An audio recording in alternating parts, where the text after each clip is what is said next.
နေ့စဉ်မြတ်စွာဘုရားကမာဘိခဝေပမာဒဋ္ဌမမေ့ကြနဲ့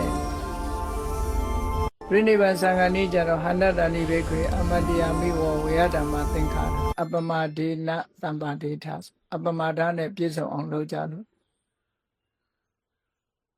အဲ့တော့အပမဒဆိုတဲ့မမေ့မလျော့မှုဆိုတာဘာကိုပြောတာတုံးလို့ဆိုတတိကိုပြောတာ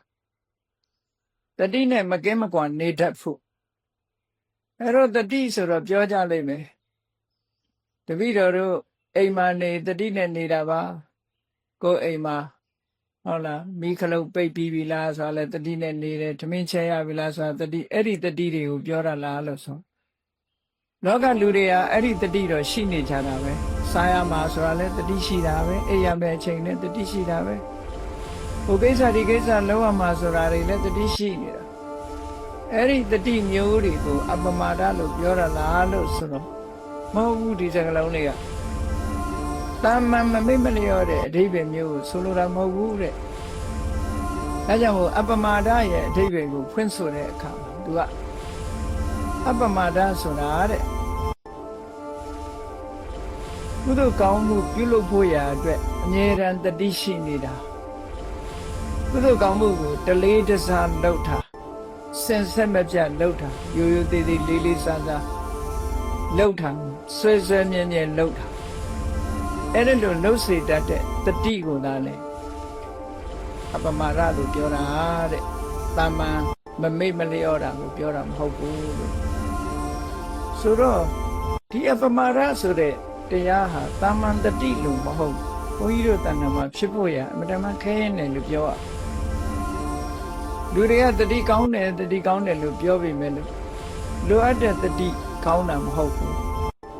တနေ့တာကုံသွားရောကုသိုလ်စိတ်တစ်ခါမှမဖြစ်လိုက်တဲ့လူတွေအများကြီးရှိနေပေါ့ကုသိုလ်ဆိုတာတတိပြုတတ်မှဖြစ်လို့ရတာဟုတ်အနုဆိုဖြစ်ဖို့ရမရှိဘူးပေါ့တတိဟာတကယ်တော့လေရှားပါပစ္စည်းလေ့ကျင့်မွေးမြူထားခြင်းမရှိဘူးဆိုလို့ရှိရင်သူ့ဘာသူပေါ်လာမဲ့သဘောမဟုတ်ဘူးပေါ့အဲ့တော့တမန်အပြင်လူတွေကတော့ပြောတာတတိနဲ့ဒီလိုပြောကြတယ်အဲ့ဒါလို့တမန်တတိတွေကိုဒီနေရာမှာမဆိုလိုပဲနဲ့အပမဒဆိုတဲ့မမေ့မလျော့တဲ့တတိဆိုတာဆွဲဆွဲမြဲမြဲလေ့ကျင့်ထားတဲ့တတိမို့လေ့ကျင့်ရမယ့်နေရာတွေကိုလည်းမြတ်စွာဘုရားကတတိပဋ္ဌာန်တရား၄ပါးဆိုပြီးတော့ဟောကြားထားတာရှိတယ်နိကာယဆိုတဲ့အာယုံဝေဒနာဆိုတဲ့အာယုံစိတ်ဓာတ်ဆိုတဲ့အာယုံဓမ္မဆိုတဲ့အာယုံအဲ့ဒီအာယုံ၄မျိုးတည်းကမိမိတဏ္ဍာမှာလွယ်ကူရာအစဉ်ပြေရာအာယုံတစ်ခုနဲ့ကိုယ်တတိကိုလေ့ကျင့်ဖို့မြဲတမ်းစင်စစ်မပြတ်တတိရှိအောင်ကြိုးစားဖို့လေ့ကျင့်ပေးမှရတဲ့တတိမျိုးအဲ့ဒါကြောင့်မလို့ကုသိုလ်ဖြစ်အောင်လည်းပဲတတိဆောင်ဖို့အမြဲတမ်းအရေးကြီးတာဟောဒီတတိတရားရှိမှကုသိုလ်ဆိုတာလုပ်ဖြစ်တယ်တဲ့အနုမို့ဆိုရင်ကုသိုလ်ဆိုတာမလုပ်ဖြစ်ဘူးအဲ့တော့ဒီအပမဒဆိုတဲ့တတိတရားဟာဘာကြောင့်ကြီးကျယ်မြင့်မြတ်နေရတယ်လဲလို့ဆိုရင်ကုသိုလ်ဖြစ်တာတွေမှန်သမျှသူ့ရဲ့လှုပ်ဆောင်မှုကြောင့်ပဲအလုံးဟာကုသိုလ်ပြုဖို့ရမမေ့သည့်အတွက်ကြောင့်ကုသိုလ်လုံးမိကြတာလူတိုင်းကုသိုလ်လုံးမိတာဟာအပမဒဆိုတဲ့တတိလေးဝင်လာတဲ့အချိန်လေးမှာလုံးမိကြတာလို့ဒါကြောင့်မို့သူ့ကိုကာရပကအပမဒကုသိုလ်တရားကိုလှုပ်စေတတ်လို့ဒီအပမဒဆိုတဲ့တရားကုသိုလ်တရားကိုလှုပ်စေတတ်သည့်အတွက်ကြောင့်အလုံးပေါ်မှာလွှမ်းမိုးကြီးစိုးထားတယ်လို့ဒီလိုပြောတဲ့သဘောအဲ့တော့အပမဒနဲ့ပတ်သက်ပြီးမြတ်စွာဘုရားကဓမ္မပဒမှာဆိုရင်အပမဒောအမတပဒံပမဒောမစ္ဆုနောပဒံဆိုပြီးဟောတာနိဗ္ဗာန်ရခြင်းအပမဒရှိရအပမဒဟာနိဗ္ဗာန်ကိုရောက်စေတဲ့တရားလို့အတိလင်းဟောထားပမဒောမစ္ဆုနောပဒံဆိုလိုတာက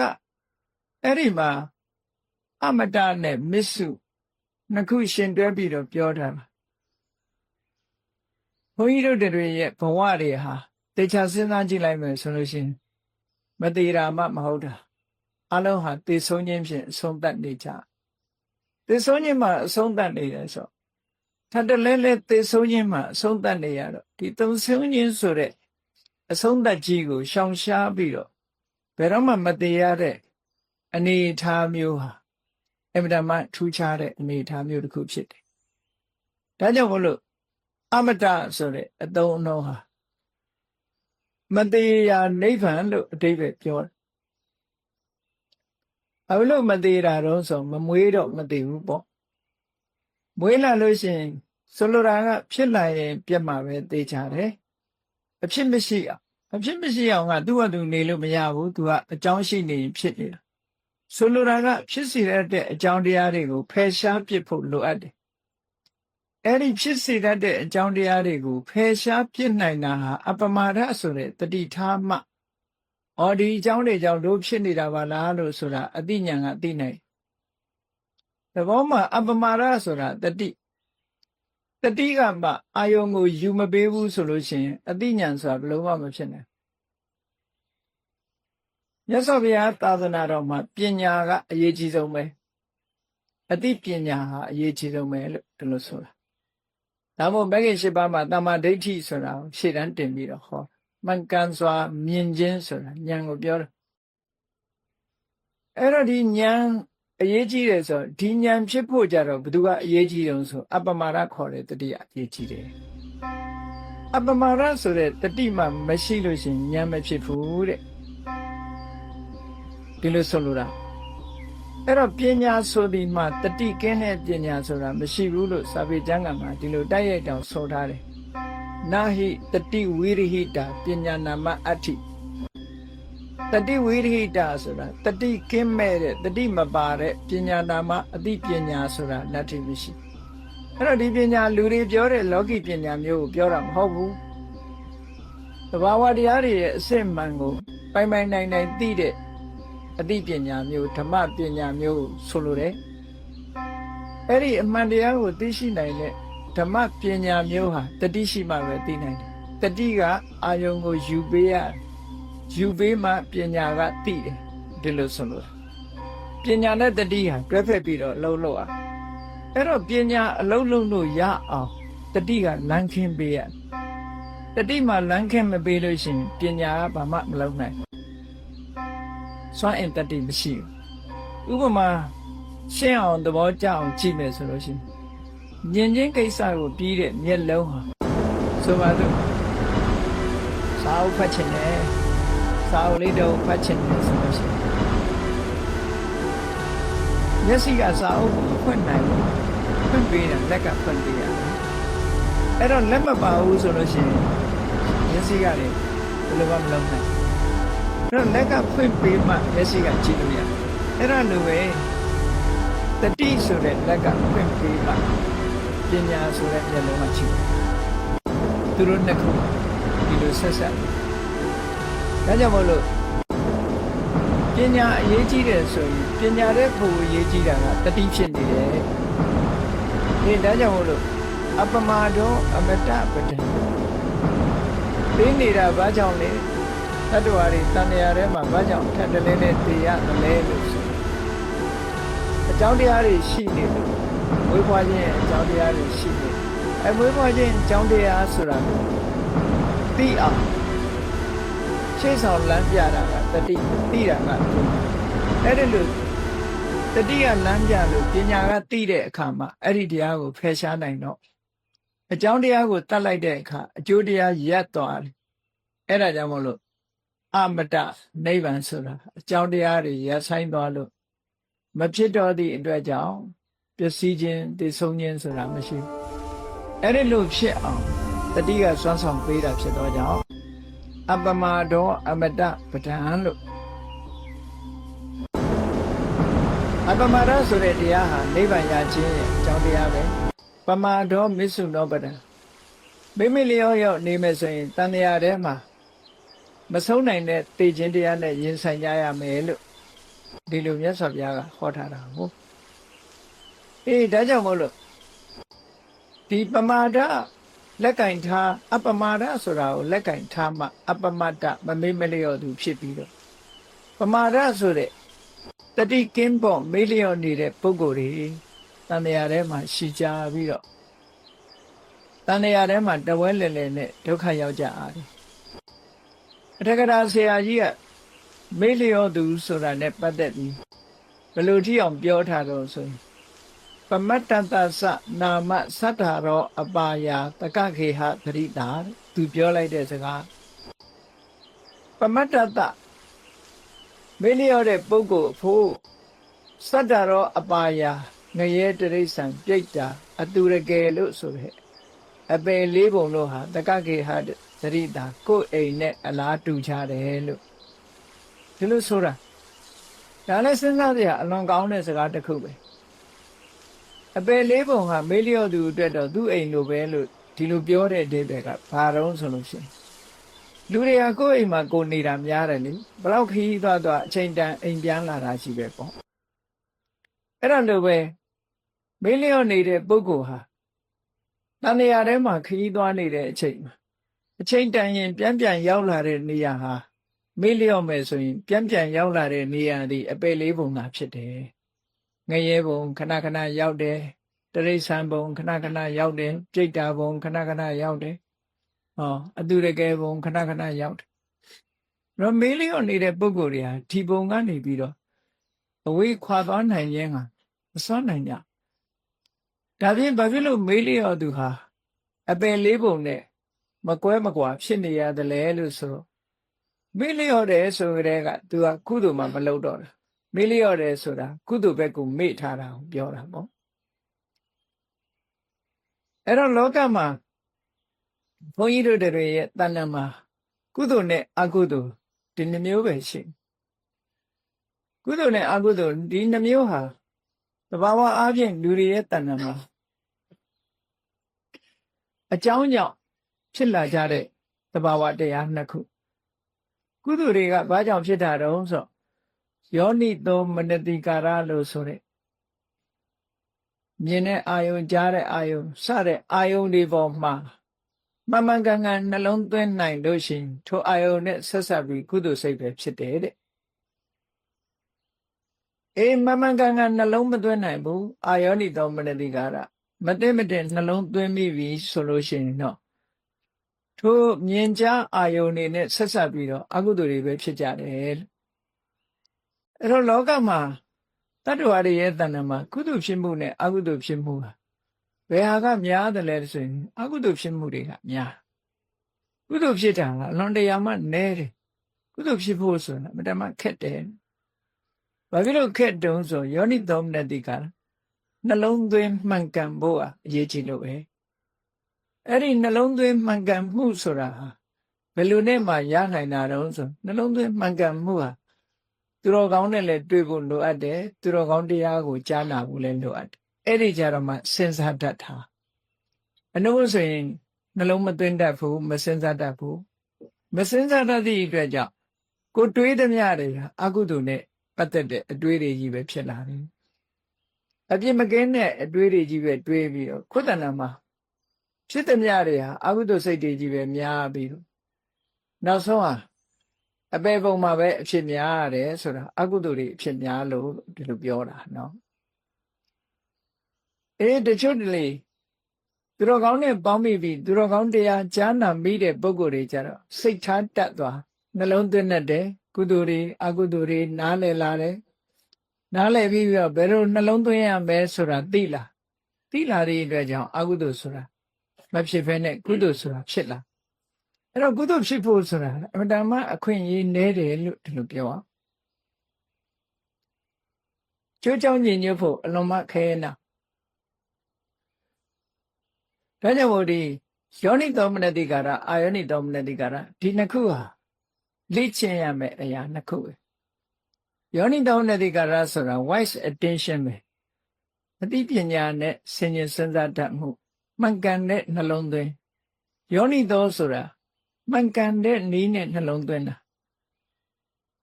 ပြောရမယ်ဆိုလို့ရှိရင်ယောနိသောမနတိကာရဆိုတာကုသိုလ်ဖြစ်အောင်နှလုံးသွင်းတတ်ဖို့နှလုံးသွင်းမှယောနိသောမနတိကာရဖြစ်တယ်ဥပမာမဲ့အာယုံလေးတစ်ခုတွေ့တဲ့အခါမှာနှလုံးသွင်းပုံကိုကြည့်ကိုယ်နဲ့မတည့်တဲ့ပုဂ္ဂိုလ်တယောက်ကိုမျက်စိနဲ့မြင်လိုက်ပြီဆိုတဲ့အခါမှာမမှန်မကန်နှလုံးသွင်းလို့ရှိရင်ဘာတွေဖြစ်လာလို့ဆိုဒေါသတွေဖြစ်လာ မတက်တဲ့လူနဲ့တွေးလိုက်တာနဲ့ဒေါသတွေဖြစ်လာအဲ့ဒါဘာလို့ဒေါသဖြစ်လဲဆိုရင်အာရဏိတောမနတိကာရဘာတွေတွေးမိတော့ဆိုလို့ရှိရင်တစ်ချိန်တုန်းကသူနဲ့အစင်မပြေခဲ့တာတွေကခေါင်းထဲမှာတတိကြီးပေါ်လာပြီးတော့ဒေါသတွေဖြစ်တာပဲပေါ့ဟောအဲ့ဒီပုဂ္ဂိုလ်ကိုပဲယောနိတောမနတိကာရနဲ့စဉ်းစားလိုက်မယ်ဆိုလို့ရှိရင်အိုးသူ့ကိုဒေါသဖြစ်နေလို့လဲဘာကြိုးထုမှလဲသူလည်းသူ့ကံနဲ့သူပဲငါလည်းငါကံနဲ့ငါပဲငါတဏ္ဍမှာအကုသိုလ်ဖြစ်ရင်မသိဘူးအကုသိုလ်ဖြစ်ရင်ငါပဲဒုက္ခရောက်မှာပဲဒီလိုတွေးလိုက်လို့ရှိရင်အကုသိုလ်ဆိုတာမလာတော့ဒါလက်တွေ့ကျင့်သုံးတာလို့ခေါ်ဆိုလိုတာကဒီလိုတွေးရင်အကုသိုလ်ခိုးလိုတွေးရင်အကုသိုလ်မဖြစ်ဘူးပေါ့ဒါကြောင့်မို့တွေးပုံတွေးနည်းဟာမျိုးမျိုးရှိတယ်မြင်ပုံမြင်နည်းဟာမျိုးမျိုးရှိအကုသိုလ်ဖြစ်မဲ့အမြင်နဲ့မတွေးနဲ့ဆိုလိုတာကလူတယောက်ကိုတွေးပြီဆိုတဲ့အခါကျတော့အပြစ်မြင်တဲ့အမြင်မျိုးနဲ့မတွေးနဲ့ဟော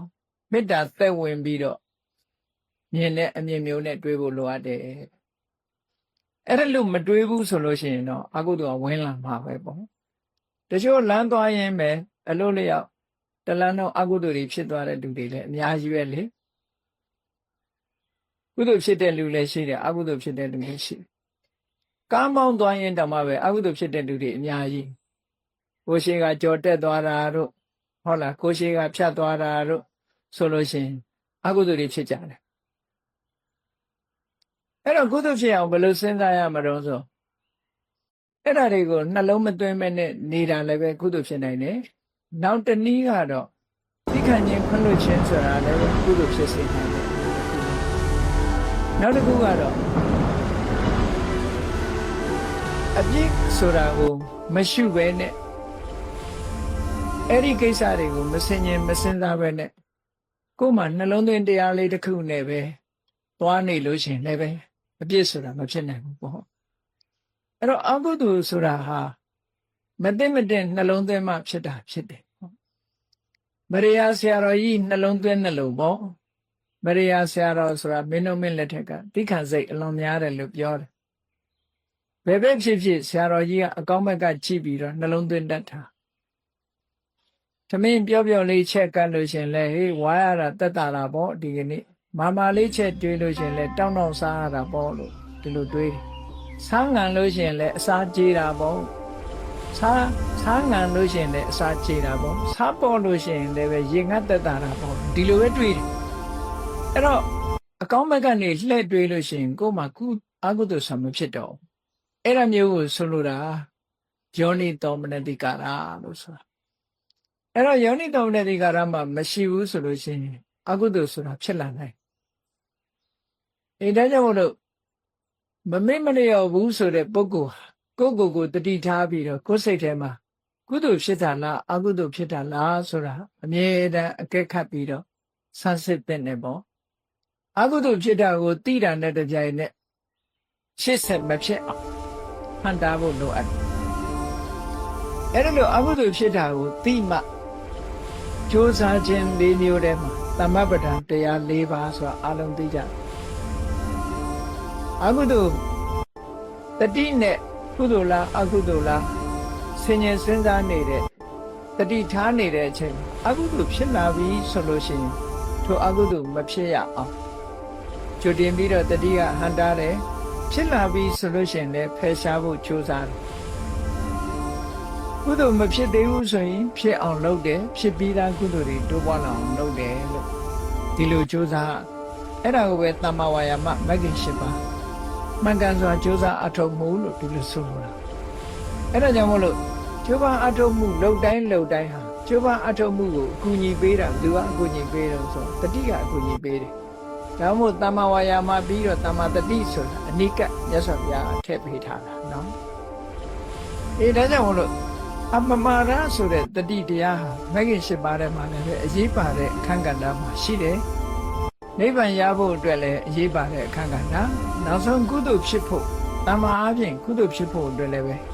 အင်မတန်မှအရေးပါတယ်တဲ့အကယ်၍တတိတရားမရှိဘူးတတိလက်လွတ်ဖြစ်နေပြီဆိုရင်ဒီနေရာမှာတတိလက်လွတ်ဆိုတာတဏိတာဂုံသွားတော့လဲကိုယ်တဏ္ဍာမှာကုသိုလ်ဆိုတာတစ်ခါမှမဖြစ်လိုက်ဘူး တနေ့လုံးနေတာတောင်မှပဲကုသိုလ်စိတ်တစ်စိမ့်မှမဖြစ်ဘူးဆိုလို့ရှိရင်ဒါဒီနေ့အတွက်ကတော့တက်တဲ့အကျိုးမဲ့ဖြစ်တဲ့နေ့တစ်နေ့လို့လည်းလို့ပြောရမှာပဲဒါကြောင့်မို့လို့ဘဝမှာနေမယ်ဆိုလို့ရှိရင်တတိမကွာအတိပညာနဲ့နေထိုင်ဖို့ရအမှန်တမ်းအရေးကြီးတယ်မဟာတတိပ္ပဏသုံးပါဆိုရင်မြတ်စွာဘုရားကတတိတံပစဉ္ညဆိုတာကိုတွဲဖက်ပြီးတော့ဟောထားတယ်တတိဆိုတာအာယုံပေါ်မှာအမှတ်ရနေမှုနဲ့တံပစဉ္ညဆိုတာဆင်ញင်တုံတရားပဲတတိထားမှုနဲ့ဆင်ញင်တုံတရားဟာအမှန်တမ်းအရေးကြီးတယ်တဲ့ဘုရားဘာသာဝင်သူတော်စင်တို့နေ့စဉ်ဘဝမှာလေ့ကျင့်ရမှာကတော့တတိနဲ့တံပစဉ္ညကိုလေ့ကျင့်ပေးရမှာအဲ့ဒီနီးစနစ်ကိုတံပစဉ္ညပပဆိုပြီးတော့မြတ်စွာဘုရားကမဟာတတိပ္ပဏသုတ်မှာဟောထားတယ်ထိုသုတ်တန်တွေမှာလည်းဟောထားတယ်သုတ်တန်တစ်ခုမှာဆိုရင်မြတ်စွာဘုရားဘယ်လောက်ထီအောင်ဟောတော့ဆိုရင်တတောဘိက္ခွေတံပဇာနောကာလအာကင်ခေယဆိုလိုတာကတတိနဲ့ဆင်ញင်တုံတရားနဲ့မင်းတို့သိမဲ့အချိန်ကိုစောင့်ညာလို့ဒီလိုပြောထားတာနော်အဲ့ဒါနဲ့စောင့်ဖို့လိုအပ်တယ်မောဘာလို့လဲဆိုတော့လူဆိုတာတနေ့ကျတော့ဘဝတစ်ခုအဆုံးသတ်မှာပဲအဲ့ဒီလိုဘဝတစ်ခုအဆုံးမသတ်ခင်ဘာနဲ့နေရမလဲလို့ဆိုရင်တတိနဲ့တံပစဉ္ညနဲ့နေရအဲ့လိုတတိနဲ့မှမနေနိုင်ဘူးတတိတံပစဉ္ညလက်လွတ်နေတယ်ဆိုရင်ဒါမေးလျော့သူလို့ခေါ်တာပဲအဲ့ဒါကြောင့်မလို့မေးလျော့သူမဖြစ်ရလေအောင်ဘုန်းကြီးတို့တွေဟာတတိတံပစဉ္ညကိုလေ့ကျင့်ရမယ်သူ့ဘာသူအလိုလျောက်တတိကောင်းလာသူဆိုတာမဖြစ်နိုင်ဘူးဒါကြောင့်မို့အာယုန်နဲ့လေ့ကျင့်ပုံကိုမြတ်စွာဘုရားကမဟာတတိပ္ပဏသုတ်မှာဟောထားတာလေဒီအဘိက္ကံတေပဋိက္ကံတေတမ္ပဇာနာကာရီဆိုတာတတိနဲ့ကိုယ်ခန္ဓာကိုယ်ရှေ့ရွှေ့တယ်နောက်ရွှေ့တယ်ရှေ့ရိမ့်တယ်နောက်ရိမ့်တယ်ဘယ်လိုပဲဖြစ်ဖြစ်ခန္ဓာကိုယ်လှုပ်ရှားမှုတွေနဲ့ပတ်သက်လာလို့ရှိရင်ဆင်ញင်တုံတရားနဲ့နေရမယ်တတိနဲ့တံပစဉ္ညနဲ့နေရမယ်လို့ဘာလို့တတိမကွာအတိပညာနဲ့လောက်ရမယ်လို့ဒါကလေ့ကျင့်ခန်းယူတဲ့နေရာမှာအဲ့ဒါလိုလုပ်တယ်အဲ့တော့တရားဆိုတာလေ့ကျင့်ခန်းလုပ်တာပဲပေါ့စိတ်ရဲ့လေ့ကျင့်ခန်း mental exercise လုပ်တာဒါတရားထုတ်တယ်လို့ပြောတာပဲစိတ်ကိုလေ့ကျင့်ပေးအဲ့တော့စိတ်ကိုလေ့ကျင့်ပေးဖို့ရအတွက်မြတ်စွာဘုရားကသုတ်တန်တစ်ခုမှဆိုရင်ဘယ်လိုတတိပေးထားလဲဘယ်လိုဆုံးမထားလဲဆိုကထံဘူတတမေရတိတိဝဝိတိဝတ္တန္တိ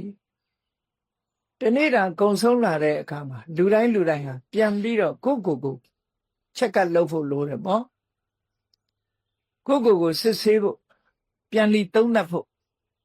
ကိုယ့်ပြန်လီသုံးသပ်ဖို့ဗတ္တမအရေးကြီးတယ်နာနေမိုးတော့အလင်းရောက်လို့တနေ့တာလှုပ်ရှားပြီးညအိပ်ရဝင်ပြီဆိုတဲ့အခါပြန်သုံးသပ်ချစ်ဘယ်လိုနည်းနဲ့ဒီနေ့ငါဖို့ကုံဆုံးလာတာလဲဘာတွေနဲ့ငါကုံလာလောကလူတွေကအယောင်းဝယ်လုပ်တဲ့လူတွေဟာဈေးကပြန်လာလို့ရှိရင်စရင်တွက်ကြတယ်လေဒီနေ့ဘလောက်ရင်းတယ်ဘလောက်မြတ်တယ်ဒါတော့တွက်ကြပေါ့သို့တော့ကုသိုလ်နဲ့အကုသိုလ်နဲ့ပတ်သက်ပြီးတော့အဲ့လိုစရင်တွက်တဲ့လူပြန်ပြီးတော့စဉ်းစားတဲ့လူဆိုတာအမှန်တမ်းနယ်လိမ့်မယ်ပေါ့မြတ်စွာဘုရားကအဲ့ဒါကြောင့်မို့လို့ညာချမ်းရောက်လာတဲ့အခါမှာဆင်ញင်စဉ်းစားလိုက်ပါတဲ့တနေ့တာကိုငါဘယ်လိုကုံဆုံးလာတာလဲဆိုတာဆင်ញင်စဉ်းစားတဲ့နဲ့ဘာဖြစ်လို့တုံးဆိုရင်မစဉ်းစားရင်အခြေအနေမှန်ကိုမသိအခြေအနေမှန်မသိလို့ရှင်အဖြေမထုတ်နိုင်ဘူးပေါ့အခြေအနေမှန်သိမှအဖြေဆိုတာထုတ်လို့ရတာကိုယ့်မိခွန်းထုတ်လိုက်တယ်တနေ့တာမှာငါဘယ်လိုကုံဆုံးလာသလဲမနေ့ကစပြီးကိုယ့်ပြန်ကြည့်ဘယ်လိုကုံဆုံးလာလဲဆိုကုသိုလ်တွေနဲ့ကုံဆုံးလာလားအကုသိုလ်တွေနဲ့ကုံဆုံးလာလားဘယ်ຢာတွေကငါတဏ္ဍာမှာဖြစ်တာများသလဲလို့ဆိုတာဆင်ញင်စဉ်းစားလိုက်ပါအဲ့ဒါလို့ဆင်ញင်စဉ်းစားလိုက်လို့အကုသိုလ်တွေကများနေတယ်ကုသိုလ်တွေကနည်းနေတယ်ကုသိုလ်ဖြစ်မှုတွေမရှိဘူးဆိုရင်အဲ့ဒီနေ့အတွက်ဟာဝမ်းနည်းဖွယ်နေ့တစ်နေ့ဖြစ်လာတော့ဒါကြောင့်မို့လို့ဒီနေ့မျိုးနောက်ထပ်မဖြစ်အောင်ကြိုးစားဖို့လိုအပ်တယ်ပေါ့အဲ့တော့ကုသိုလ်တွေအဖြစ်များအောင်ငါကြိုးစားမယ်လို့စိတ်ထဲမှာနှလုံးသွင်းပြီးတော့ကြိုးစားအထောက် သုတ်တန်နေမှာမြတ်စွာဘုရားဒီတိုင်းပဲဟောတယ်ဒါကိုယ့်ကိုယ်ဆင်ခြင်စဉ်းစားအဲ့ဒီမှာဆင်ခြင်စဉ်းစားပုံစဉ်းစားနည်းနဲ့ပတ်သက်ပြီးတော့လေတခြားသုတ်တန်တစ်ခုမှာဟောထားတာရှိသေးတယ်သူများစိတ်ကိုမသိကျင်နေပါစေတဲ့ကိုယ်စိတ်ကိုသိအောင်လုပ်ပါတဲ့ဟုတ်တယ်လောကလူတွေကစတ်စုကျင်တော့သူများစိတ်ပဲသိအောင်လုပ်ချင်တယ်ကိုယ်စိတ်ကြတော့ကိုသိတယ်လို့ထင်တာကိုအဲ့တော့မြတ်စွာဘုရားကကိုယ်စိတ်လေးကိုကိုသိအောင်လှုပ်ဆမ်းပါတဲ့သူများစိတ်မသိကျင်နေပါစေကိုယ်စိတ်ကိုဘလို့သိအောင်လုပ်ရမလဲလို့ဆိုရင်ငါစိတ်ထဲမှာကာမဂုဏ်အာယုန်တွေပေါ်မှာတွေ့တာတဲ့ကာမိစ္ဆန္ဒဆိုတဲ့တရားတွေရှိသလားဆိုတာစဉ်းစားကြည့်တဲ့မြင်စရာအာယုန်နှစ်သက်စရာအာယုန်မြင်လို့မျက်စိကမြင်ပြီးနှစ်သက်စရာအာယုန်ပေါ်မှာတတ်မဲ့တဲ့တဏှာရှိသလားအပန်ကြားပြီးတော့တတ်မဲ့တဲ့တဏှာရှိသလားအနံ့ရပြီးတော့တတ်မဲ့တဲ့တဏှာရှိသလားအရသာခံပြီးတော့တတ်မဲ့တာရှိသလားခန္ဓာကိုယ်အထိတွေ့နဲ့တတ်မဲ့တာရှိသလားကာမဂုဏ်အာယုန်တွေပေါ်မှာဒီလိုချင်နဲ့တတ်မဲ့တဲ့တဏှာဆန္ဒတွေရှိသလားဆိုတာစဉ်းစားကြည့်တဲ့ရှိတယ်ဆိုရင်ဘာလို့อ่ะဖယ်ဖို့ကြိုးစားပါတဲ့ဒါပြောတာเนาะမရှိဘူးဆိုရင်ဘာလို့อ่ะမရှိဘူးဆိုလို့ရှိရင်နောက်ထပ်လည်းမရှိအောင်တတိဆောင်ပြီးတော့ဝမ်းသာပြီးမရှိအောင်ကြိုးစားဖို့ပဲလိုအပ်တယ်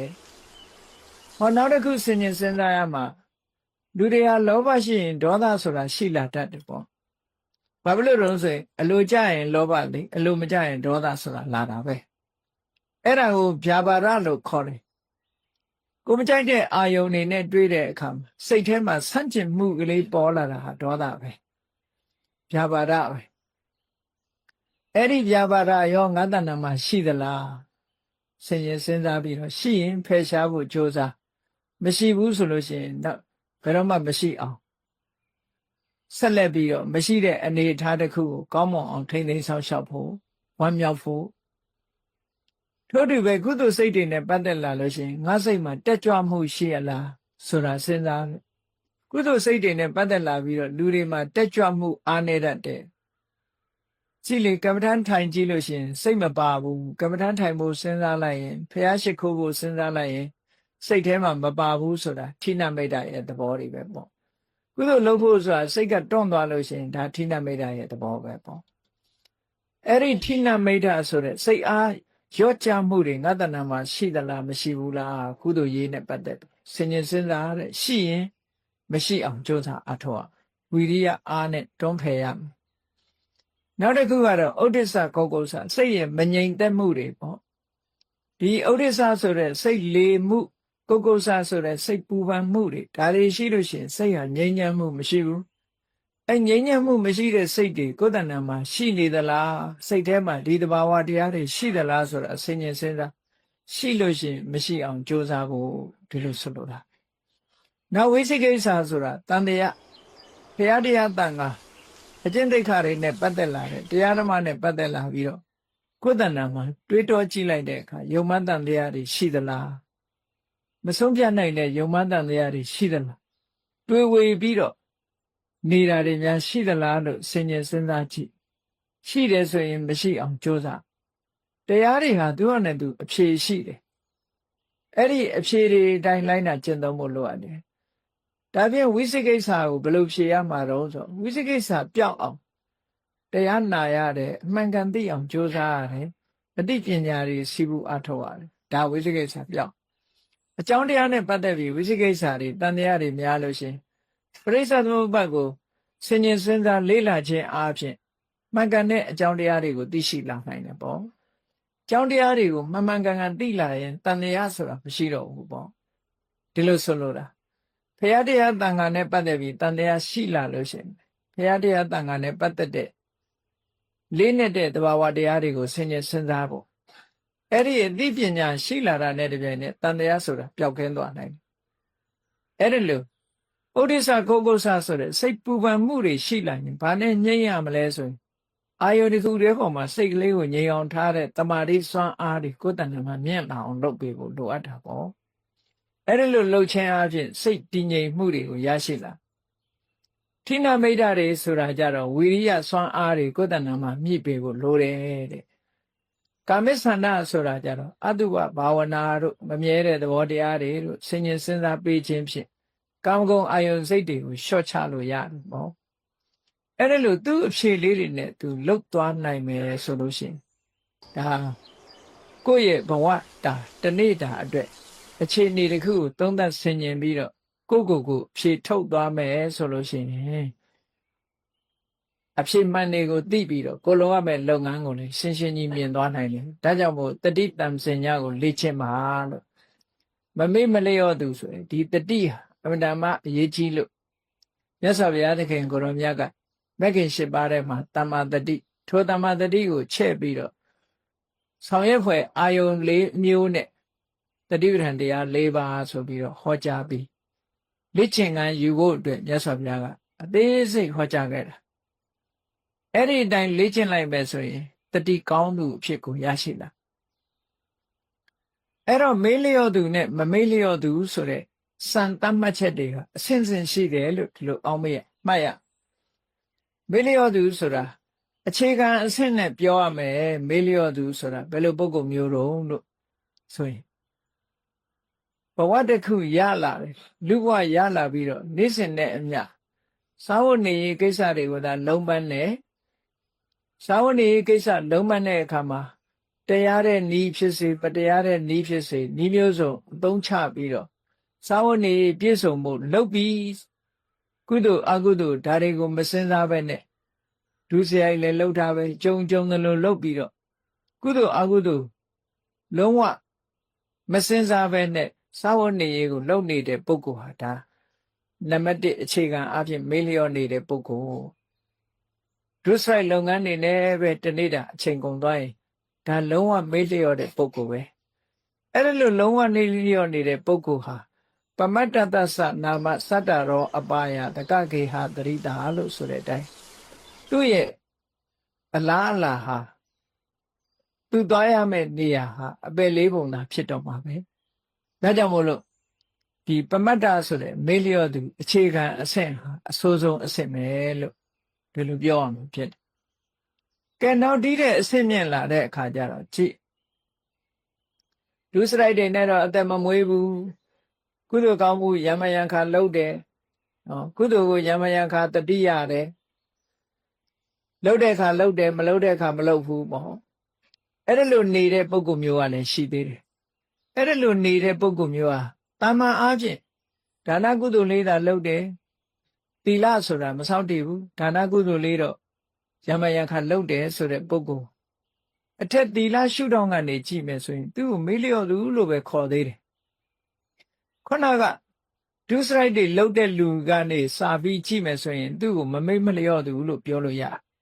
သို့တော့သူဟာသီလကိုမဖြည့်ခြင်းသည့်အတွက်ကြောင့်သူ့ကိုမေ့လျော့သူလို့ပြောလို့ရဘာဖြစ်လို့တော့ဆိုရင်သူဟာကိုချင်းသီလပြည့်စုံမှုရန်အတွက်မေ့ထားတဲ့ပုဂ္ဂိုလ်ဖြစ်လို့သူ့ကိုမေ့လျော့သူပဲအဲ့တော့ဒါနကောင်းမှုလေးတော့သူရှိတယ်သီလမရှိဘူးသီလမရှိသည့်အတွက်ကြောင့်သူ့ဘဝဟာဒါနကောင်းမှုကအကျိုးပေးတဲ့အခါချမ်းသာဒုက္ခရနိုင်တော့လည်းပဲသီလမပြည့်စုံသည့်အတွက်ကြောင့်ဒါနကောင်းမှုရဲ့အကျိုးကျေးဇူးကိုသူပြည့်ပြည့်ဝဝခံစားရမှာမဟုတ်ဘူးလို့ဒီလိုပြောနိုင်ကဲဘယ်လိုမခံစားရတာတုံးလို့ဆိုစဉ်းစားကြည့်နေဒါနကောင်းမှုလုပ်သည့်အတွက်ကြောင့်လူဘဝမှာလူလာဖြစ်တဲ့အခါမှာပစ္စည်းဥစ္စာကြွယ်ဝချမ်းသာသို့တော့သီလနဲ့မပြည့်စုံခဲ့သည့်အတွက်ကြောင့်ရတဲ့ပစ္စည်းဥစ္စာလည်းခဏခဏပြတ်တယ်လူကလည်းကျမ်းမာရေးမကောင်းဘူးအသက်တူတယ်ယောဂများတယ်ဆိုဘယ်အချိန်သွားခံစားနော်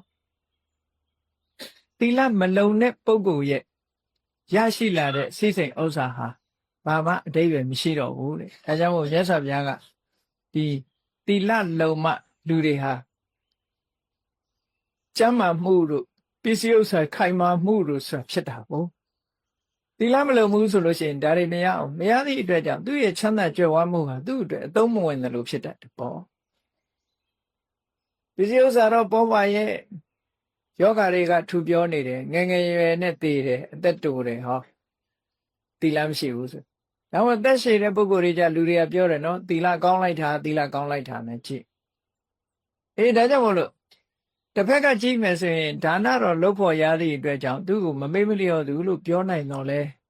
သီလကိုမေ့ထားသည့်အတွက်ကြောင့်သူ့ကိုအထက်ကနေကြည့်ရင်တော့မေ့လျော့သူလို့ပဲပြောရအောင်မယ်အစင်းစင်ပြောသွားတဲ့သဘောဒါပြင်ကောင်းပြီဒါနလည်းလုပ်တယ်သီလလည်းလုပ်တယ်နှစ်ခုစလုံးကုသိုလ်ကောင်းမှုတွေလုပ်ကုသိုလ်ကောင်းမှုတွေလုပ်သည့်အတွက်ကြောင့်အခြေခံအားဖြင့်သူကမမေ့မလျော့သူလို့ခေါ်နိုင်တော်လဲပဲဘာဝနာဆိုတဲ့ကုသိုလ်ကောင်းမှုကိုလုံးဝမလုပ်ဖဲနေသည့်အတွက်ကြောင့်သူကိုမေ့လျော့သူလို့တစ်ခါခေါ်ပြန်တယ်အဲ့တော့မေ့လျော့သူလို့အခေါ်ခံရမဲ့အတိုင်းအတာတွေကဘယ်ထိအောင်သွားနိုင်တော့ဆိုလို့ရှင်ယဟန္တာဖြစ်သည့်အထိပဲယဟန္တာဖြစ်သွားမှမေ့လျော့သူအဖြစ်ကလွတ်မယ်တဲ့ယဟန္တာမဖြစ်သေးသမျှတော့မကြိုးစားဘူးဆိုရင်မေ့လျော့သူပဲရောက်ဒီလိုဆိုလိုတာဒါကြောင့်မို့မြတ်စွာဘုရားကဒီယဟန်တော်တွေဆိုလို့ရှိရင်သောတာပန်ဖြစ်ပြီးရင်တဂရဂံဖြစ်အောင်တဂရဂံဖြစ်ပြီးရင်အနာဂံဖြစ်အောင်အနာဂံဖြစ်ပြီးရင်ယဟန္တာဖြစ်အောင်ကြိုးစားမကြိုးစားဘူးဆိုလို့ရှိရင်မေ့လျော့သူလို့သတ်မှတ်တယ်အဲ့တော့အပမဒလို့ဆိုတဲ့တရားရဲ့ပြည့်ပြည့်စုံစုံဟာဘယ်ကြမှာပြည့်ပြည့်စုံလုံးဆိုရင်ကိလေသာတွေအလုံးကုန်သွားတဲ့ယဟန္တာဖြစ်တဲ့အခါကျတော့မှအပမဒရဲ့ဘဝပြည့်စုံတယ်လို့ဒီလိုဆိုလို့တယ်နော်အဲ့ဒါကြောင့်မို့မမေ့မလျော့သူဆိုတာဟာယဟန္တာဖြစ်မှဒီနာမည်အပြည့်အဝရနိုင်တယ်။ကျန်တဲ့အချိန်ကျတော့ရှုထောင့်တစ်ခုဒီ aspect ပေါ့လေရှုထောင့်တစ်ခုအနေနဲ့ကသာလေသူကမမေ့မလျော့သူလို့ခေါ်လို့ရ။သို့မဟုတ်ရင်တော့ဘယ်ပုဂ္ဂိုလ်ပဲဖြစ်ဖြစ်မေ့လျော့သူလို့ဒီလိုပြောရ။ဥပမာမဲ့သောတာပန်ဖြစ်တယ်။သောတာပန်ဖြစ်ပြီးတဲ့နောက်မှာတရားဓမ္မကိုနှလုံးမသွင်းမဲ့နဲ့နေရင်မြတ်စွာဘုရားကမေ့လျော့သူလို့ပဲခေါ်ပြန်တယ်။တဂရဂံဖြစ်တယ်အနာဂံဖြစ်ဖို့မကြိုးစားဘူးဆိုရင်မေ့လျော့သူလို့ပဲခေါ်တယ်။ယဟန်အနာဂံဖြစ်ပြီးတော့ယဟန္တာဖြစ်အောင်မကြိုးစားသေးဘူးတရားမထုတ်ဘူးဆိုလို့ရှိရင်အဲ့ဒီပုဂ္ဂိုလ်လည်းမေ့လျော့သူလို့ပဲခေါ်တယ်။ဒီလိုအစစ်နဲ့ခေါ်သွားအဲ့ဒါဟာသုတ်တန်တစ်ခုရဘုန်းကြီးတို့တွေစဉ်းစားကြည့်။မြတ်စွာဘုရားဒီကပိလုနေပြည်တော်နေကြတော်အကြောင်းမှာသတင်းသုံးနေတဲ့အချိန်မှာနန္ဒီယဆိုတဲ့တာဂေဝေမင်းတယောက်ရှိတယ်သူတို့ကတရားဘက်ကနေစိတ်ဝင်စားကြတယ်နန္ဒီယတို့မဟာနာမတို့ဂေါရတို့ဆိုတာမြတ်စွာဘုရားလက်ထက်ကဒီဘုရားကျောင်းတော်လာပြီးတော့မိခွန်းနေမေးကြတယ်တရားနာကြတယ်ဆိုတဲ့ပုဂ္ဂိုလ်တွေထဲမှာပါတာပေါ့နော်အဲ့ဒီထဲမှာနန္ဒီယဆိုတဲ့တာဂေဝေမင်းကမြတ်စွာဘုရားကိုတနေ့ကျတော့ရှောက်တယ်သူလျှောက်တာကသောတာပန်အခြေခံအနေနဲ့သူလျှောက်အဲ့တော့သောတာပန်ဆိုတာလေးကိုနည်းနည်းရှင်းပြီးတော့ပြောကြည့်အောင်သောတာပန်နဆိုတဲ့စကားလုံးလေးရဲ့အဓိပ္ပာယ်အခုခေတ်မှာသောတာပန်နဲ့တော်တော်ပြောကြတယ်ပေါ့အဲ့တော့သောတာပန်ဆိုတာဘယ်လိုပုဂ္ဂိုလ်သောတာပန်ခေါ်တာလဲသောတာပန်နဆိုတဲ့အဓိပ္ပာယ်ကသောတာအပန္နလို့ပြောပြစကားလုံးဆိုတာ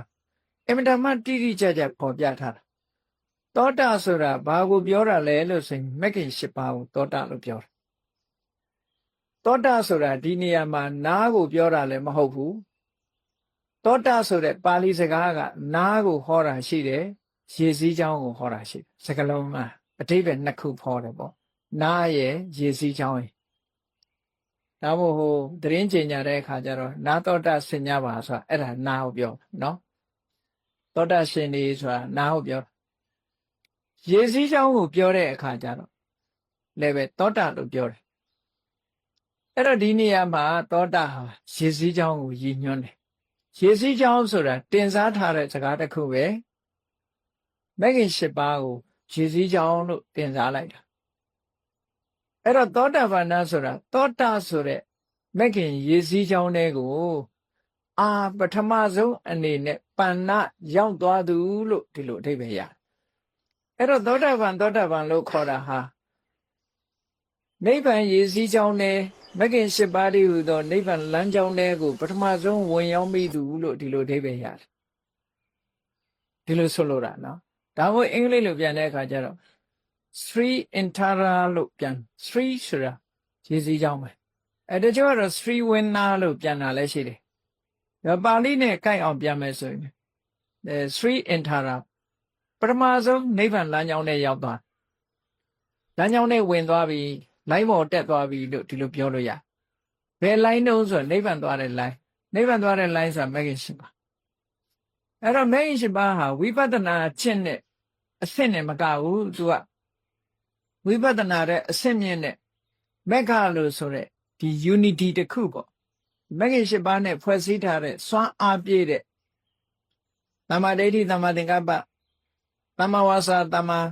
ကမ္မန္တသမ္မာအာဇီဝသမ္မာဝါယာမသမ္မာတတိသမ္မာသမာဓိဆိုဒီ၈ခုဟာစုစည်းလိုက်တဲ့အခါကျတော့စွမ်းအားတွေပြည့်သွားအဲ့ဒီစွမ်းအားပြည့်သွားတဲ့ဒီ၈ခုကိုပဲမက္ခလို့ခေါ်လိုက်တာအဲ့ဒီမက္ခဆိုတဲ့လမ်းကြောင်းတွေကိုပထမဆုံးရောက်ရှိလာတဲ့ပုဂ္ဂိုလ်ကိုသောတပန်လို့ဒီလိုပြောတာနော်သောတပန်ဖြစ်တယ်သောတပန်ဖြစ်တယ်ဆိုတာမဂ္ဂင်၈ပါးလမ်းကြောင်းပေါ်မှာပထမဆုံးဝင်မိသွားတဲ့ပုဂ္ဂိုလ်လို့ဒီလိုဆိုတာ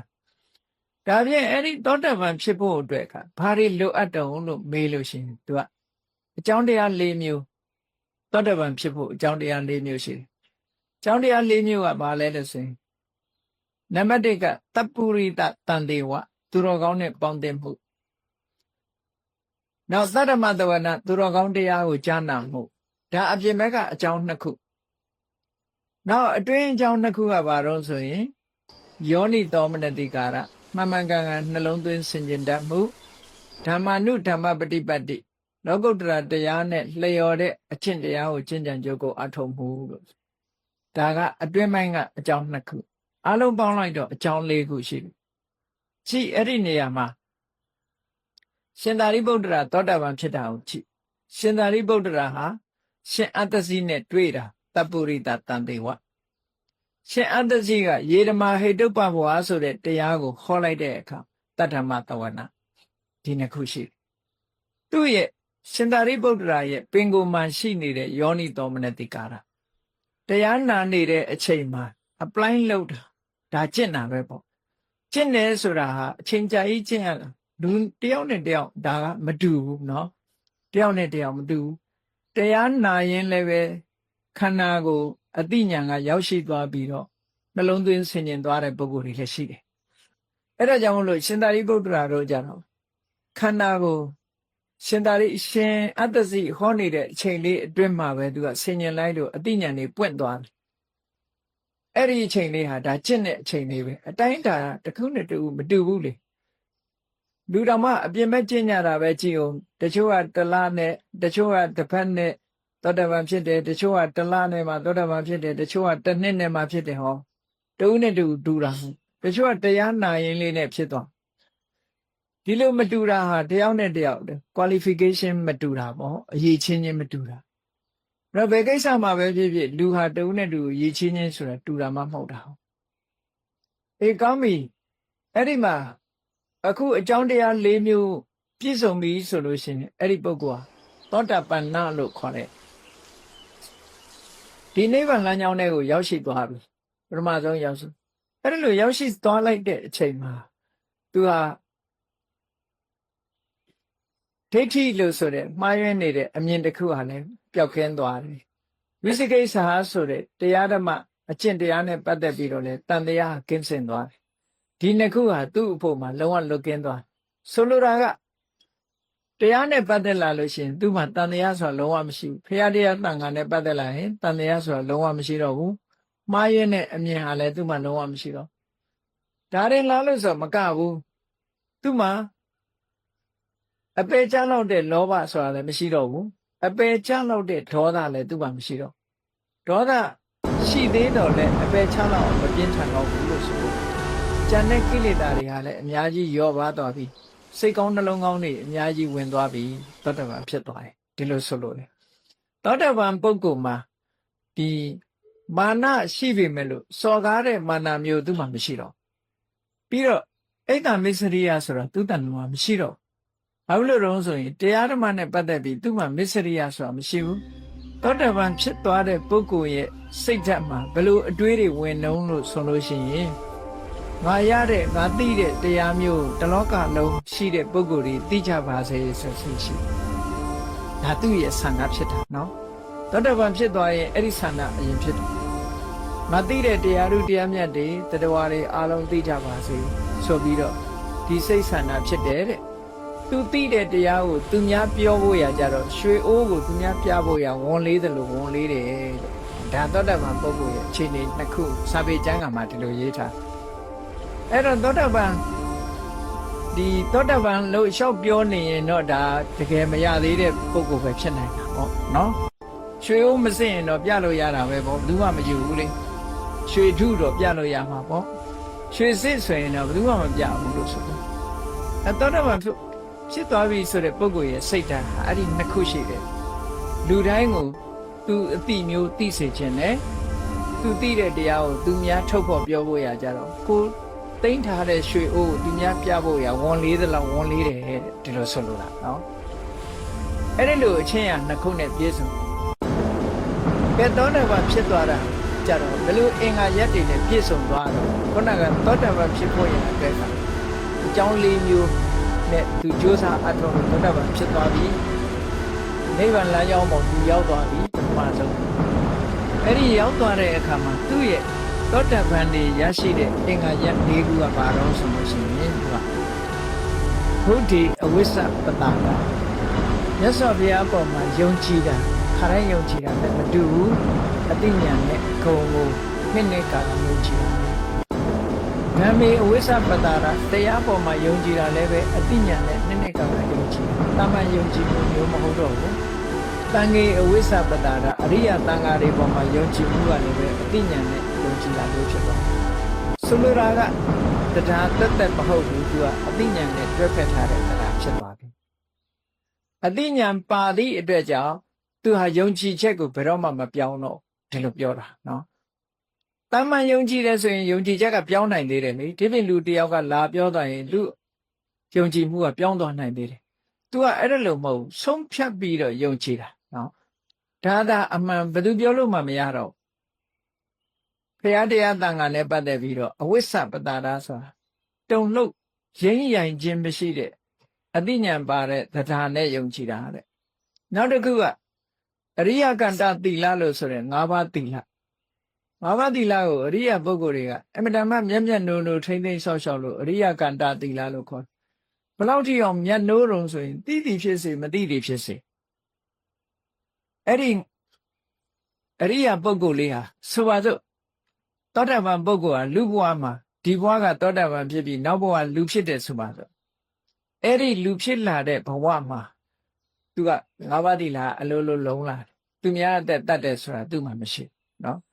သီလလို့သူသိသည်ဖြစ်စေမသိသည်ဖြစ်စေ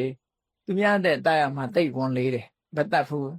သူများဥစ္စာခိုးဖို့ရအတွက်ဘယ်တော့မှမစင်စားဘူးနော်သူတော်ဘာသားများပြမမှုဆိုရင်စိတ်ထဲတော့မရှိဘူးလိန်ပြောဖို့ရဆိုတာလဲသူကစိတ်ထဲမှာမရှိဘူးအယက်သေးစားတောက်စားမှုဆိုတာလုံးဝအနတ်တော့မခံနိုင်ဘူးဒါသောတာပန်ဖြစ်ထားတဲ့ပုဂ္ဂိုလ်ရဲ့အင်္ဂါရပ်တွေပဲပေါ့အဲ့ဒီအနေအထားမျိုးတွေကိုပြောင်းလဲသွားစေတယ်ဒါစိတ်ကပြောင်းသွားရင်ဒီအခြေအနေတွေကိုပြောင်းတာပဲအဲ့တော့သောတာပန်ဖြစ်သွားရင်ခရယာပေါ်မှာနှစ်ကာယုံကြည်ခြင်းတရားပေါ်မှာနှစ်ကာယုံကြည်ခြင်းတန်ခါပေါ်မှာနှစ်ကာယုံကြည်ခြင်းနဲ့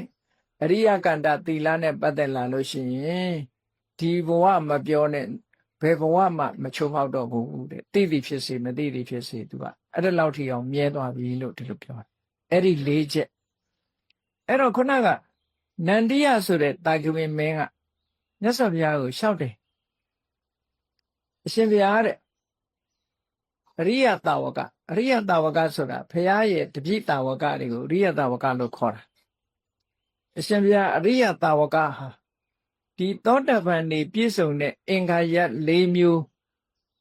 လုံးဝမရှိဘူးဆိုတဲ့အရိယတာဝကကိုမိမိလျော်ရော်နေတဲ့အရိယတာဝကလို့ပြောရမလားတဲ့မြတ်စွာဘုရားကသူလျှောက်တာသူလျှောက်ပုံကနော်သောတာပန်ရဲ့အင်္ဂါ၄မျိုးနဲ့သောတာပန်အင်္ဂါ၄မျိုးတစ်ခုမှမရှိတဲ့အရိယတာဝကဆိုလိုတာကဘုရားတပည့်ဖြစ်ပေမဲ့လို့ဒီအင်္ဂါဘုရားကိုနှစ်ကာကြည်ညိုခြင်းတရားကိုနှစ်ကာယုံကြည်ခြင်းတန်ခါကိုနှစ်ကာယုံကြည်ခြင်းနဲ့၅ပါးသီလကိုမျက်နှိုးခြင်းဆိုတဲ့ဒီသီလနဲ့ပြည့်စုံခြင်းဆိုတဲ့ဒီအင်္ဂါ၄မျိုးတစ်ခုမှမပြည့်ရွယ်တဲ့နေတဲ့ပုဂ္ဂိုလ်ကိုဒါ အဲ့ဒီတခုမှမရှိတဲ့ပုဂ္ဂိုလ်ကိုမေ့လျော့တဲ့ပုဂ္ဂိုလ်လို့ခေါ်ရမှာလားလို့မြတ်စွာဘုရားကိုလျှောက်တယ်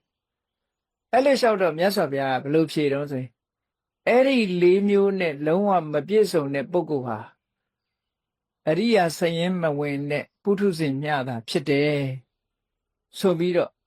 အဲ့ဒီပုထုဇဉ်ရဲ့မေ့လျော့မှုကိုမြတ်စွာဘုရားကမပြောဘူးအဲ့ဒါကပုထုဇဉ်မျှတာဖြစ်တယ်ငါဆိုလိုတာကမမေ့မလျော့သူဆိုတဲ့ပုဂ္ဂိုလ်ဟာဘယ်လိုပုဂ္ဂိုလ်မျိုးလဲလို့ဆိုလို့ရှိရင်သောတာပန်အင်္ဂါရပ်တွေနဲ့ပြည့်ပါတယ်တဲ့လူတယောက်ဟာ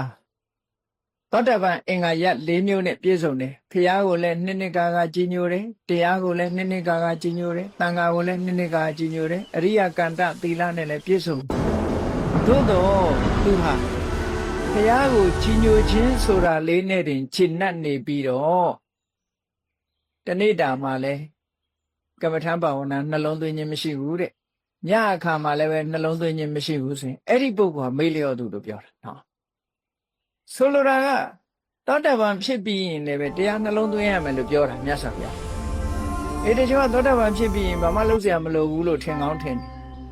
အဲ့ဒါကြောင့်မလို့ရှင်သာရိပုတ္တရာကတခါတော့ကရှင်ကုဋ္ဌိကရဲ့အမေးကိုဖြေတာထမရှင်သာရိပုတ္တရာကအမေးတစ်ခုဖြေတဲ့အခါမှာဟိုကမေးတယ်အရှင်ဘုရားတဲ့ပုရုဇဉ်ပုဂ္ဂိုလ်တုတ္တရှိတဲ့ပုရုဇဉ်ပုဂ္ဂိုလ်သို့မဟုတ်သီလရှိတဲ့ပုရုဇဉ်ပုဂ္ဂိုလ်ဟာဘာလို့อ่ะဟာအနိစ္စဒုက္ခအနတ္တလို့နှလုံးသွင်းရမယ်တဲ့ဒါဖြင့်သောတာပန်ဖြစ်ရင်ရောဘာလို့อ่ะအနိစ္စဒုက္ခအနတ္တနှလုံးသွင်းရမှာပဲတဲ့တဂရဂံဖြစ်ရင်ရောဆိုတဂရဂံဖြစ်လည်းအနိစ္စဒုက္ခအနတ္တနှလုံးသွင်းရမှာပဲတဲ့အနာဂံဖြစ်ရင်ရောအနာဂံဖြစ်ရင်လည်းအနိစ္စဒုက္ခအနတ္တနှလုံးသွင်းရမယ်ယန္တာဖြစ်ရင်ရောယန္တာဖြစ်ရင်လည်းအနိစ္စဒုက္ခအနတ္တနှလုံးသွင်းရမယ်လို့ဒီလိုဖြေခဲ့တာရှိအဲ့ဒီတော့မေးတဲ့ကိုတော့အရှင်ဘုရားယဟန္တာဆိုတာဘာမှလုပ်เสียမလိုတော့ဘူးမဟုတ်လားလို့ဆိုတော့အေးတဲ့ယဟန္တာပုဂ္ဂိုလ်လည်းအနိစ္စဒုက္ခအနတ္တဆိုတာနှလုံးသွင်းဆင်ခြင်မှုမပြုဘူးဆိုလို့ရှိရင်သင်္ခါရတရားတွေနဲ့သူစိတ်ဟာငြိမ်းချမ်းမှုမရနိုင်ဘူးတဲ့ဒီလိုဆိုလိုတာနော်အဲ့တော့သောတာပန်ပုဂ္ဂိုလ်ဖြစ်ပါပြီတဲ့ဆိုပါစို့သောတာပန်ပုဂ္ဂိုလ်ဖြစ်ပြီးတော့ဗုဒ္ဓေအဝိဇ္ဇပတာရလို့ဆိုတဲ့မြတ်စွာဘုရားပေါ်မှာကြည်ညိုမှုတရားတရားလေးနဲ့ကျင့်납ပြီးတော့နေတယ်တဲ့အဲ့ဒီလိုကျင့်납ပြီးတော့နေပြီးတော့ရှေ့ဆက်ပြီးတော့တရားမထုတ်ဘူးတဲ့နေ့အခါမှာဆိုလို့ရှိရင်လေကာမဂုဏ်အာယုန်တွေကလွတ်လပ်တဲ့တမာတိစွမ်းအားမျိုးသူမလုပ်ဘူးတဲ့နော်ညအခါမှာဆိုလဲဝိပဿနာကျင့်စဉ်နဲ့ဒီအာယုန်တွေကတိမ့်ချုပ်ပြီးတော့အာယုန်တစ်ခုတည်းပေါ်မှာနေတဲ့ဘာဝနာကျင့်စဉ်တစ်ခုကိုမကျင့်ဆိုလိုတာကအေရီသောတာပန်တော့ဖြစ်တယ်သောတာပန်အင်္ဂါတွေနဲ့ပြည့်စုံတယ်အဲ့ဒါလေးနဲ့တင်ခြေနှက်ပြီးတော့နေ့လေ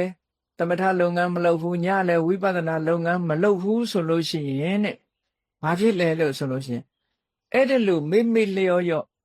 ဒီသမထကျင့်စဉ်ဝိပဿနာကျင့်စဉ်မှာမကျင့်ဘူးဆိုရင်ဘာဖြစ်လဲလို့ဆိုရင်ပါမောဇ္ဇဆိုတဲ့တရားနဲ့ပတ်သက်တဲ့ဝမ်းမြောက်မှုသူ့မှာမဖြစ်ဘူးတဲ့နော်ဒါကကျင့်မှဖြစ်တာတမာတိဆိုတာဝင်စားမှဖြစ်တယ်သောတာပန်ဖြစ်သွားပြီမဲ့လို့နိဗ္ဗာန်ကိုအမြဲတမ်းကြီးမြင်နေတာမှမဟုတ်တာနော်ယဟန္တာဖြစ်သွားရင်လည်းနိဗ္ဗာန်ကိုအမြဲတမ်းမြင်နေတာမဟုတ်ဘူးတာမန်မဲ့ယဟန္တာလည်းမျက်စိရှိတော့မြင်စရာတွေမြင်နေမှာပဲပေါ့အဲ့တော့ပါမောဇ္ဇဖြစ်ဖို့ဆိုတာကြတော့ဒီအကျင့်ကိုကျင့်ရဝန္တာမှုဆိုတာသူ့မှာမဖြစ်လာဘူးတဲ့ဝန္တာမှုမှမဖြစ်ဘူးဆိုရင်ပီတိဆိုတာသူ့အောင်ဖြစ်ဘူးတဲ့ပီတိမှမဖြစ်ဘူးဆိုလို့ရှိရင်ကိုယ်စိတ်ငြိမ်းချမ်းမှုပတ္တတိသူ့မှာမဖြစ်ဘူးတဲ့ပတ္တတိမဖြစ်ဘူးဆိုရင်သူဟာဒုက္ခနဲ့နေရတာပဲတဲ့ပတ္တတိဆိုတဲ့ငြိမ်းချမ်းမှုမရှိဘူးဆိုရင်သူ့ကိုယ်အနေထားဟာဆင်းရဲတဲ့အနေထားတစ်ခုပဲတဲ့အဲ့ဒီဆင်းရဲနေတတ်တဲ့ပုဂ္ဂိုလ်ဟာနော်တမာတိမရှိတော့ဘူးတဲ့တမာတိမရတမာတိမရလို့ရှိရင်တရားဓမ္မတွေသူ့တဏ္ဍာမှာမပေါ်လာတော့ဘူးဒီလိုဆိုလိုတာနော်ဆိုတော့သောတာပန်ဖြစ်တယ်သောတာပန်ဖြစ်တမန်ကိစ္စတွေပဲရှောက်လုံးနေမယ်တမန်ကိစ္စတွေရှောက်လုံးနေရင်တမန်လူတွေနဲ့စကားပြောတမန်လူတွေနဲ့နေဟုတ်လားတမန်အာယုန်နေနဲ့ပဲဒီတိုင်းနေမယ်ဆိုလို့ရှိရင်ပါမောဇ္ဇဆိုတာမလာဘူးပီတိဆိုတာမလာဘူးပတ္တရိဆိုတာမလာဘူးပတ္တရိမလာသည့်အတွက်ကြောင့်ဒုက္ခမလာဘူးဒုက္ခမလာသည့်အတွက်ကြောင့်တမာရိမလာဘူးတမာရိမလာသည့်အတွက်ကြောင့် နိဗ္ဗာန်ဆိုတဲ့တရားသူ့တဏ္ဍာမှာပေါ်မလာဘူးလို့ဒီလိုပြောတာနော်အဲ့ဒါလို့နိဗ္ဗာန်ဆိုတဲ့တရားမှာသူစိတ်ပေါ်မလာဘူးဆိုရင်သူ့ကိုမေ့လျော့သူလို့ပြောရမယ်တဲ့ဒီလိုဟောတာအဲ့ဒါကြောင့်မလို့တစ်ခါလာပြီးတော့ရှောက်ကြတယ်တချို့တွေကမာကြီးတွေကသူသောတာပန်ဖြစ်နေတယ်လို့သူတို့ကိုယ့်ကိုယ်လည်းအထင်ရောက်ပုံရပါတယ်အဲ့တော့သောတာပန်ဖြစ်နေလို့ဖြစ်နေတယ်ဆိုတဲ့အထင်နဲ့သူတို့ကမပြောလဲလို့ဆိုရင်အဲ့တော့သောတာပန်ဖြစ်နေပြီဆိုရင်ဘာမှလုပ်เสียမလိုတော့တဲ့အနေအထားမျိုးတွေပြောကြတယ်ပေါ့မဟုတ်ဘူးအကြံပေးရတယ်ကိုယ့်ကိုသောတာပန်ဖြစ်တာမဖြစ်တာနေထားသောတာပန်ဖြစ်တယ်ဆိုတဲ့ပုဂ္ဂိုလ်တယောက်ဟာကိုယ့်ကိုသိသလားမသိဘူးလားလို့ဆိုသိတယ်ဘယ်လိုသိတာတော့ဆိုရင်သူ့စိတ်ထဲမှာဖြစ်တဲ့သူမက်ကိုဆင်ញင်နိုင်တယ်ဖိုးကိုဆင်ញင်နိုင်တယ်နိဗ္ဗာန်ကိုသူဆင်ញင်နိုင်တယ်သို့တော့ဘယ်ကိလေသာကိုပယ်တယ်ဘယ်ကိလေသာတွေမပယ်သေးဘူးဆိုတာတော့ဘောဓုတမရှိရင်မသိနိုင်ဘူးပေါ့အဲ့ဒါတော့ဒီလိုစာပေကျမ်းကမှလည်းဆိုထားတယ်ဆိုထားတော့အဲ့တော့သောတာပန်ဖြစ်တာမဖြစ်တာအတာထားကိုယ့်အကုန်ကိုလုံးရမယ့်အလုပ်ကိုနေ့စဉ်လုပ်နေဖို့လိုအပ်တယ်လို့ဒီလိုပဲခြံပေးရကိုလုံးရမယ့်အလုပ်ကိုလုပ်တရားဆိုတာနေ့စဉ်နဲ့အမျှရှုမှတ်နေဖို့လိုအပ်တယ်ပေါ့အခုဒီသုတ္တံမှာကြည့်မြတ်စွာဘုရားသောတာပန်ဖြစ်ပြီးတမာတိလေးရပြီဆိုတာလေးနဲ့ခြေနှက်မနေနဲ့တဲ့ခြေနှက်မနေပဲနဲ့လှုပ်တဲ့လှုပ်ထိုက်တာကိုပုံမှန်ကြိုးစားပြီးတော့သမထကျင့်စဉ်ဝိပဿနာကျင့်စဉ်သမထဆိုတာလည်းကျင့်ရတာပဲဝိပဿနာဆိုတာလည်းကျင့်ရတာတချို့ကသမထဆိုတာကိုကြောက်စရာလို့ထင်တဲ့ပုဂ္ဂိုလ်ဟာရှိသေးတယ်မဟုတ်ဘူးသမထဆိုတာလည်းကျင့်ရတယ်သမထကျင့်ပြီးတော့ဝိပဿနာပဲကုတာဘုရားရှင်သာရိပုတ္တရာတို့ရှင်မမောဂလန်တို့ဘုရားယဟန္တာတွေဟာဇန်နေဝင်စားနေတယ်ဆိုတာသမထစွမ်းအားနဲ့သွားတာလေသမထကျင့်ပြီးတော့သမထစွမ်းအားနဲ့ဒိဋ္ဌဓမ္မဒုက္ခဝိဟာရချမ်းသာဒုက္ခခံစားကြအဲ့ဒါလို့မှမနေဘူးဆိုလို့ရှိရင်ကာမဂုဏ်အာယုန်တွေကတမ္မာအာယုန်တွေနဲ့စိတ်ဟာလောဘမဖြစ်ပေမဲ့ဒေါသမဖြစ်ပေမဲ့မောဟဆိုတဲ့ကိလေသာတွေမဖြစ်ပေမဲ့တမ္မာအာယုန်တွေထဲမှာနေတဲ့စိတ်ဟာငြိမ်းချမ်းတဲ့စိတ်မဖြစ်နိုင်ဘူးတဲ့ဒါကြောင့်မို့လို့မြတ်စွာဘုရားကဒီသုတ္တံမှာဒီသောတာပန်ဖြစ်ခဲ့အောင်တော့ဆိုလိုတာကသောတာပန်ဖြစ်အောင်မြတ်စွာဘုရားပေါ်မှာနှစ်ကာယုံကြည်မှုတရားပေါ်မှာနှစ်ကာယုံကြည်မှုသံဃာပေါ်မှာနှစ်ကာယုံကြည်မှုအရိယာသူတော်စင်တွေမျက်မျက်နှိုးနှိုးစောင့်တဲ့၅ပါးသီလနဲ့ပြည့်စုံမှုဆိုတာဒါလေးနဲ့တင်ကျင့်납ပြီးတော့သမထဝိပဿနာဘာဝနာလုပ်ငန်းတွေကိုနေ့ညမကျင့်မဲနေပြီဆိုလို့ရှိရင်တဲ့ဘာဖြစ်လဲအဲ့ဒီပုဂ္ဂိုလ်မှာပါမောဇ္ဇမဖြစ်ဘူးတဲ့ပါမောဇ္ဇမဖြစ်သည့်အတွက်ကြောင့်ပီတိဆိုတဲ့နှစ်သက်မှုမဖြစ်ဘူးပီတိမဖြစ်သည့်အတွက်ကြောင့်ဒုက္ခဆိုတာမဖြစ်ဘူးပီတိမဖြစ်သည့်အတွက်ကြောင့်ပတ္တတိဆိုတဲ့ငြိမ်းချမ်းမှုမဖြစ်ဘူးပတ္တတိငြိမ်းချမ်းမှုမဖြစ်သည့်အတွက်ကြောင့်သူ့ရဲ့အနေအထိုင်ဟာဆင်းရဲတဲ့အနေအထိုင်တစ်ခုဖြစ်တယ်ဆင်းရဲနေသည့်အတွက်ကြောင့်စိတ်ဟာတမာတိမရဘူးတမာတိမရသည့်အတွက်ကြောင့်မြတ်စွာဘုရားဟောကြားတဲ့တကယ်ကိုမွန်မြတ်လာတဲ့ဘောဓိပက္ခိယတရားတွေသူ့တဏ္ဍာမှာထင်ပေါ်လာခြင်းမရှိဘူးတဲ့အဲ့ဒါလို့တရားဓမ္မတွေသူ့တဏ္ဍာသူ့ဉာဏ်ထဲမှာထင်မလာခြင်းသာဟာမေ့လျော့တဲ့ပုဂ္ဂိုလ်ဖြစ်လို့ထင်မလာတာဖြစ်တယ်လို့မြတ်စွာဘုရားဒီလိုဟောအဲ့ဒါကြောင့်မလို့ဘုန်းကြီးတို့တွေဟာမေ့လျော့သူဆိုတဲ့နေရာမှာအဆင့်ဆင့်မှတ်သားကြရမှာဖြစ်တယ်တကယ်ကိုအခြေခံကမေ့လျော့သူဆိုတဲ့ပုဂ္ဂိုလ်ကြတော့အပင်ငရဲမှာဒုက္ခရောက်နိုင်တယ်ပေါ့အဲ့ဒီကနေပြီးတော့ဒီတဆင့်ပြီးတဆင့်ကုသိုလ်ကောင်းမှုတွေကိုတိုးတက်ပြီးတော့ကြိုးစားသွားမှလှုပ်တဲ့လှုပ်ထိုက်တဲ့ကုသိုလ်တွေဟာကုသိုလ်ဆိုတာဘယ်ကြမှာအဆုံးသတ်တယ်လဲဆိုရင်ရတ္တမက်ဆိုတဲ့ကုသိုလ်ရမှာအဆုံးသတ်တာဖြစ်တယ်အဲ့ဒီမရောက်ခင်ဘုန်းကြီးတို့တွေဟာအဲ့ဒီမရောက်ဖဲနဲ့ရပ်တန့်ပြီးတော့နေမယ်ဆိုရင်တော့မေ့လျော့သူဆိုတဲ့ပုဂ္ဂိုလ်စင်းနဲ့ရောက်တော့မှာပဲပေါ့ဒါကြောင့်မို့မြတ်စွာဘုရားဆွလို့တဲ့မမေ့မလျော့သူမေ့လျော့သူဆိုတဲ့ပုဂ္ဂိုလ်စင်းနဲ့ကလွတ်အောင်မမေ့မလျော့သူဖြစ်အောင်ဘုန်းကြီးတို့တွေနေ့စဉ်နဲ့အမျှရထားတဲ့ကိုရနေတဲ့တာမန်ကုသိုလ်လေးနဲ့တင်ခြေနှက်မနေပဲနဲ့ရှေ့ဆက်ပြီးတော့ကုသိုလ်တွေတိုးတဲ့တိုးလာအောင်ကြိုးစားအားထုတ်ကြရမှာဖြစ်တယ်လို့ကိုစီသဘောကျပြီးတော့ကြိုးစားအားထုတ်နိုင်ကြပါစေကုန်သတည်း